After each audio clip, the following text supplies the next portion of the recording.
Lesson number 3 addition and subtraction यामधील problem set 13 आपण अभ्यासणार आहोत. आता या प्रॉब्लेम सेटमध्ये सगळे वर्ड प्रॉब्लेम्स आहेत, शाब्दिक उदाहरण आहेत आणि ही सगळी मिक्स्ड एक्झाम्पल्स आहेत. म्हणजे त्याच्यामध्ये तुम्हाला ॲडिशन ही करायची आणि सबट्रॅक्शन पण करायची आहे. तर ॲडिशन केव्हा करायची आणि सबट्रॅक्शन केव्हा करायची हे ते उदाहरण वाचल्यानंतर तुमच्या लक्षात येईल. याच्यामध्ये सुद्धा ते उदाहरण समजण्यासाठी मराठीमधून सुद्धा त्याचं भाषांतर या ठिकाणी दिलेलं आहे. बघा question 1. The forest department planted 23,078 trees of खैर, म्हणजे खैरचे ट्री झाडं एवढे लावले. देन 19,476 ऑफ बेहेडा याचे एवढे झाडं लावले. Besides tree of several other kinds आणि इतर प्रकारचे पण लावले. If the department planted 50,000 trees, डिपार्टमेंटने किती लावले? टोटल 50,000 ट्रीज प्लांटेड केले all together. How many trees were neither of khair nor beheda, मग त्यातले बेहेडाचे आणि खैर याचे नसलेले याच्या व्यतिरिक्त किती झाडं लावले असा तो प्रश्न आहे. तर इतर बघूयात आपण मराठीतून त्याचा अर्थ या प्रश्नाचा, कारण प्रश्न समजणं महत्त्वाचं आहे. वन विभागाने खैराची 23,078 झाडे आणि बेहेड्याची 19,476 झाडे उरलेली इतर प्रकारची झाडे लावली. ठीक आहे. आणि मग हे झाडं आणि उत्तर प्रकारची सर्वांची मिळून एकूण किती? वन विभागाने एकूण 50,000 लावली. म्हणजे या तिघांची बेरीज मिळून किती येते? 50,000. तर इतर प्रकारची झाडं किती? तर इतर प्रकारची झाडं आपल्याला काढायची आहे. तर काय करणार आपण? मग हे खैर आणि हे बेहडा यांची ॲडिशन करणार आणि ती काय करणार? ह्या 50,000मधून सबट्रॅक्ट करणार. म्हणजे ती कोणती येते? ती अदर टाईपची आहे, इतर प्रकारची झाडांची संख्या आपल्याला मिळेल. लक्षात येत आहे? तर बघा मग पहिलं खैर ची किती झाडं लावली? 23078. आणि बेहेडाची किती झाडं लावली? 67491. टोटल या दोन्ही मिळून किती झाडं लावली? आता ती आपल्याला ॲडिशन करायची आहे. बघा मग 6 + 4. आता ही ॲडिशन तुम्हाला येते असं आपण गृहीत धरूयात. इथं तर हातचा पुढे साईडला लिहायची गरज आहे का? तर नाही, आपण डायरेक्ट ॲडिशन करूयात किंवा इथं गरज वाटली तर इथं लिहूयात. 6 + 8 किती येतं? ते 14. 14ला इथे किती? 4 कॅरी आला 1. 7 + 7 14. 14 + 7 15. 15ला इथे घेतले 5 कॅरी 1. 4 + 1 ते काय तर 5. 9 + 3 12. 2 कॅरी 1. 1 2 3 4. 4.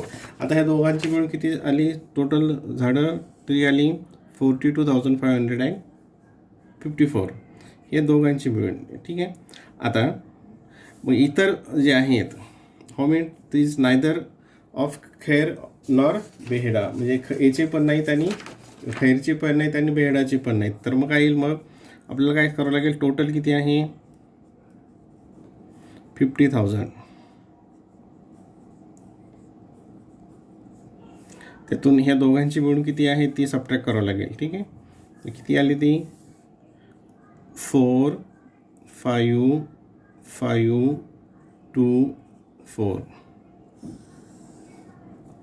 ठीक आहे.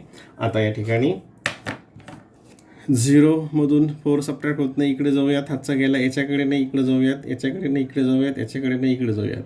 कशाला हे सबट्रॅक्शन? मग आता इथून काय केलं? एक कॅरी नंबर घेतला, इथं आले 4.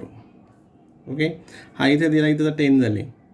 मग हा 10मधून परत एक काढला, इथं किती उरतील? 9. आणि तो इकडे दिला, इथं झाले 10. हा 10मधून एक काढला, इकडे दिला, मग इथं काढलं तर किती उरतील? 9.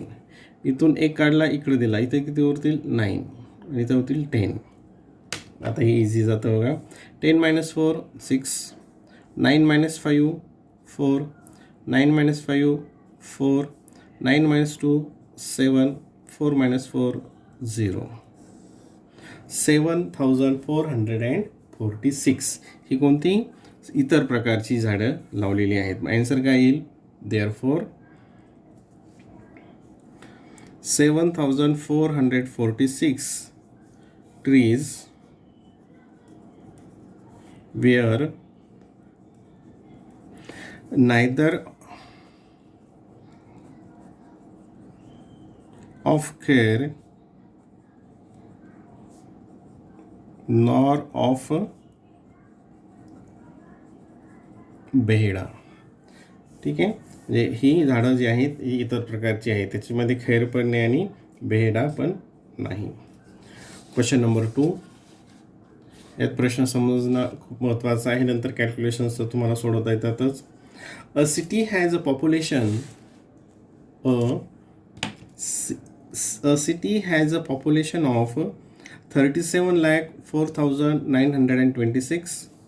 If this includes, आता यामध्ये ही टोटल पॉप्युलेशन झाली, इट इन्क्लूड्स 11,24,069 मेन, इतके मेन पुरुष आहेत, अँड 10,96,478 वुमेन, इतके वुमेन आहेत. What is the number of children in the city. मग मुलांची संख्या काय, तर काय करावं लागेल, या दोघांची ॲडिशन करून ते ॲडिशन हे टोटल जे नंबर्स आहेत त्याच्यामध्ये काय आलं, मेन वुमेन अँड चिल्ड्रन सगळेच आले. यात मेन आणि वुमेन आपल्याला दिलेली आहे, हे दोघांची ॲडिशन करून ही याच्यामधून सबट्रॅक्ट केली, म्हणजे कोणाची येईल ती चिल्ड्रन. बघा मराठीतून प्रश्नाचा अर्थ, एका शहराची लोकसंख्या 37,04,926 आहे. त्यामधील पुरुषांची संख्या 11,24,069 आहे आणि स्त्रियांची संख्या 10,96,478 आहे. तर उरलेली मुले आहेत, तर त्या शहरातील मुलांची संख्या किती. तर आपल्याला आता मेन अँड वुमेन यांची टोटल संख्या काढावी लागेल आणि ती टोटल संख्या एकूण पॉप्युलेशन जी आहे लोकसंख्या त्याच्यामधून ती सबट्रॅक्ट करावी लागेल. ठीक आहे, लक्षात येते. मग बघा, मेन किती आहेत, 11,24,069. वुमेन किती आहेत, 10,96,478. आता मेन अँड वुमेन मिळून किती झाले, याची आपल्याला ॲडिशन करावी लागेल. राईट, याची ॲडिशन करूयात. बघा 8 + 8 इथे कॅरी घेऊयात आपण, इथे लिहूयात, किंवा मग 8 + 9 किती येतात, 8 + 9 17, कॅरी 1 इथंच लिहूयात. आता हे 7 + 7 14, कॅरी 1 + 4 5, 6 + 4 10, कॅरी 1 इथं घेतला. 9 + 1 10 + 2 12, कॅरी 1 1 2 आणि 1 + 1 2. हे काय आलं, दोघांचे मिळून आलं, मेन अँड वुमेन. 22,20,547. आता चिल्ड्रनसाठी काय करावं लागेल, ही टोटल पॉप्युलेशन आहे त्याच्यामधून ही मेन अँड वुमेनची सबट्रॅक्ट करावं लागेल. देअरफॉर 37,04,926 मायनस ही दोघांची मिळून 2,2,0,547 ही आता सबट्रॅक्शन करूया. ठीक आहे, आता या ठिकाणी 6 - 7, 6 मधून 7 सबट्रॅक्ट होतात का, नाही. इकडून एक कॅरी घेतला, इथं 1 उरेल, हा इथं दिला, झाले 16. 16 - 7 किती येतं, इथं याच पेनाने लिहितो 9. ठीक आहे, आता 1 - 4, 1 मधून 4 होतात का, नाही. इकडे घेतला, इथं किती उरतील आता 8, आणि इथं किती होतील 11. पेनाच्या पॉईंटकडे लक्ष द्या. 11 - 4, 11 - 4 किती येतात 7. 8 - 5, 8 - 5 किती होतात 3. 4 - 0 4. 0 मधून 2 सबट्रॅक्ट होतात का, 0 मधून 2 जात नाहीत, वजा होत नाहीत. मग इकडनं हातचा घेतला कॅरी, इथं 7 आहेत, इथून एक काढला म्हणजे इथे किती उरतील 6, आणि हा 1 इथं दिला म्हणजे इथे 0, आणि हे इथं काय होतील 10, हे काय होईल 10. मग 10 - 2, 10 - 2 म्हणजेच काय, मग 8. 6 - 2 4, 3 - 2 1. म्हणजे ही काय झाली चिल्ड्रनची संख्या, नंबर ऑफ चिल्ड्रन्स. उरलेली किती आहेत, ही मुलं आहेत. 14,84,379. देअरफॉर कसं आन्सर लिहिणार स्टेटमेंटमध्ये काय विचारलं होतं, what is the number of children in the city. Therefore the number of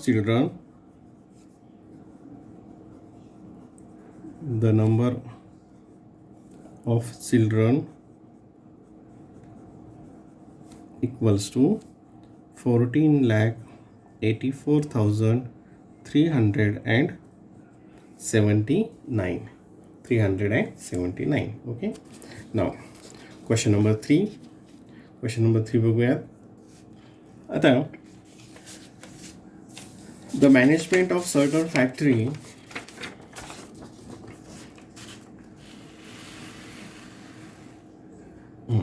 पूर्ण स्क्रीनमध्ये घेऊयात. The management of certain factory had 25,40,600 rupees in the labour welfare fund. म्हणजे त्यांच्याकडे एकूण टोटल लेबर वेलफेअर फंड कामगारांसाठीचा एकूण फंड किती आहे, इतका आहे. ठीक आहे, 25,40,600 रुपये. फ्रॉम दिस फंड, या फंडमधून त्यांनी काय केलं, 12,37,865 rupees use for medical expenses, म्हणजे वैद्यकीय उपचारासाठी इतकं वापरलं. Then 8,42,370 rupees we spend to children education, spend on education of workers children, म्हणजे कामगारांच्या मुलाच्या शिक्षणासाठी एवढा खर्च केला. And the remaining was put aside for a canteen, आणि इतर जो आहे तो कॅन्टीनसाठी ठेवला बाजूला. तर how much money was put aside for the canteen, म्हणजे कॅन्टीनसाठी किती निधी राखून ठेवला. परत प्रश्न एकदा मराठीतून बघू, समजून घेऊयात. कारखान्याच्या व्यवस्थापनाकडे 25,40,600 रुपये एवढा कामगार कल्याण निधी होता, म्हणजे एवढे पैसे कारखान्याकडे होते. त्यातील त्यांनी 12,37,865 रुपये वैद्यकीय बाबींवर आणि 8,42,370 रुपये कामगारांच्या मुलांच्या शिक्षणासाठी खर्च केले व शिल्लक निधी उपग्रहासाठी राखून ठेवला. तर उपग्रहासाठी किती राखून ठेवला, आपल्याला काय करावं लागेल. पहिल्यांदा तुमच्या लक्षात आलं असेल आता की जो निधी कशासाठी, मेडिकल एक्सपेन्सेस आणि चिल्ड्रन एज्युकेशन याच्यावर जो खर्च केला तो घ्यावा लागेल, किती केला. आणि मग याच्यामधून तो वजा केल्यानंतर किती कॅन्टीनसाठी आला हे आपल्या लक्षात येईल. ठीक आहे, मग पहिल्यांदा मेडिकलसाठी किती खर्च केला बघा. मेडिकल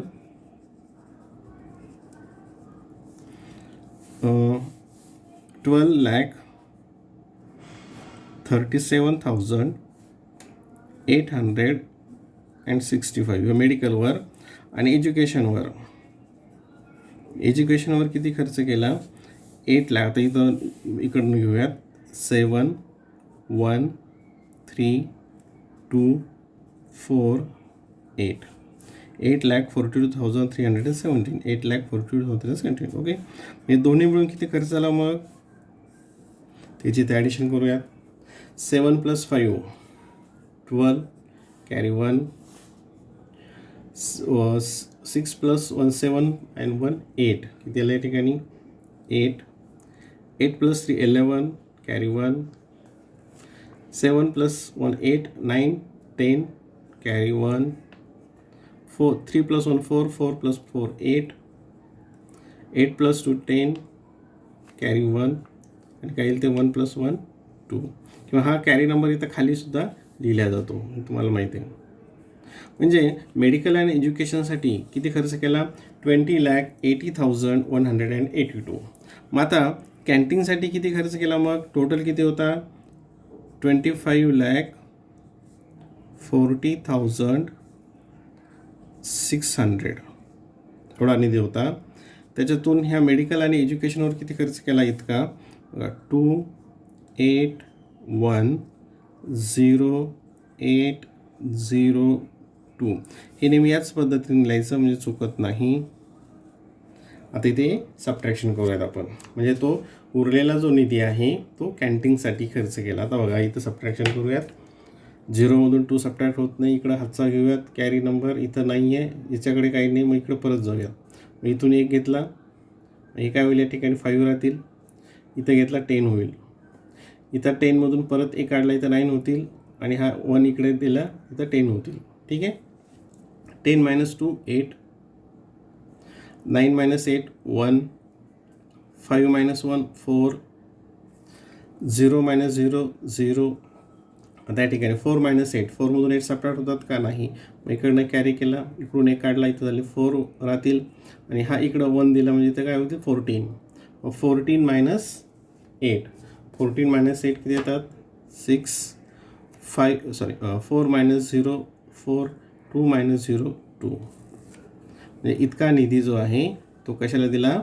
कॅन्टीनसाठी राखीव ठेवला. म्हणजे किती येते 4,60,418. आपण स्टेटमेंटमध्ये लिहूयात. देअरफॉर 4,60,418 मनी रुपीज.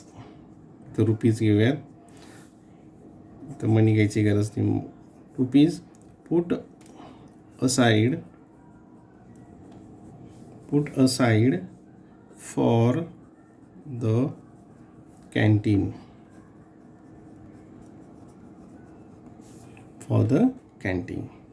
ओके. आता हा क्वेश्चन 3 झाला. आता क्वेश्चन नंबर 4 बघूयात. तोही याच प्रकारे आहे. यात फक्त मिक्स आहेत, ॲडिशन आणि सबट्रॅक्शन आहेत. फक्त कशाची ॲडिशन करायची आणि कशी सबट्रॅक्शन करायची हे प्रश्न वाचल्यानंतर लक्षात येतं. एकदा रीडिंगमध्ये समजला नाही प्रश्न तर तो 2-3 वेळेस वाचा आणि अगोदर तो प्रश्न नीट समजून घ्या. आता बघा, फॉर 3 डे क्रिकेट मॅच, 3 दिवसाच्या क्रिकेट मॅचसाठी 13,600 tickets were sold on first day. First डेला इतके तिकीट सोल्ड झाले. And 8,955 was on second day. म्हणजे सेकंड डेला इतके सोल्ड झाले. हे फर्स्ट डेला एक आहे पहिल्या दिवशी, हे दुसऱ्या दिवशी. If all together 36,560 tickets were sold on 3 days. आणि 3 दिवसामध्ये इतके तिकीट विकले गेले. तर how many were sold on the third day. मग तिसऱ्या दिवशी किती तिकीट विकले गेले. परत मराठीतून हा प्रश्न बघूयात. क्रिकेटच्या सामन्यासाठी पहिल्या दिवशी 13,608 तिकिटे, दुसऱ्या दिवशी 8,900 तिकिटे आणि तिसऱ्या दिवशी काही तिकिटे विकली गेली. एकूण 3 दिवसामध्ये 36,563 तिकिटे विकली गेली.